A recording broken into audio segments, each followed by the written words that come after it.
அவங்க அம்மா கண்முடிய சாகிறத பார்க்குறான் இல்லையா? ஸோ அதை பார்த்த உடனே அங்கேருந்து அவன் வந்து எமோஷனல்ஸாக அப்படி ஆயிடுறான். அது உணர்ச்சி இல்லாத மாதிரி இருந்ததுன்னா ஆயிடுறாப்புல நம்ம ஹீரோ. ஸோ அப்படியே வந்து பார்த்தீங்கன்னா சீனை கட் பண்ணி அப்படியே அவன் கனவுலேருந்து வெளியே வந்த மாதிரி காட்டுறாங்க. ஸோ என்ன அப்படின்னு பார்த்தா நம்ம பரவாயில்ல வந்து பார்த்தீங்கன்னா அழுதுட்டு இருக்கான், ப்ளீஸ் என்னை விட்டு அந்த மாதிரி கேட்குறான். ஸோ அதெல்லாம் வந்து பார்த்தீங்கன்னா நம்ம ஹீரோ விடுற மாதிரி தெரியல.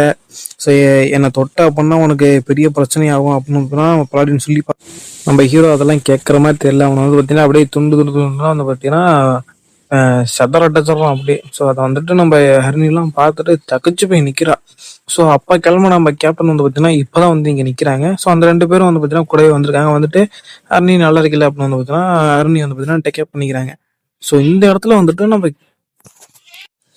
நிறைய கேள்விகள் வந்து பார்த்தீங்கன்னா எழும்புது. ஸோ என்ன அப்படின்னா நீ வந்துட்டு இந்த மாதிரிலாம் பண்ணக்கூடாது, நம்ம இங்கே வந்து இன்வெஸ்டிகேஷன் தான் பண்ண வந்தோம், ஆனால் நீ வந்து இங்கே இருக்கிற எல்லாத்தையும் கொண்டுட்ட, நம்ம வந்ததுக்கான ஒரு இது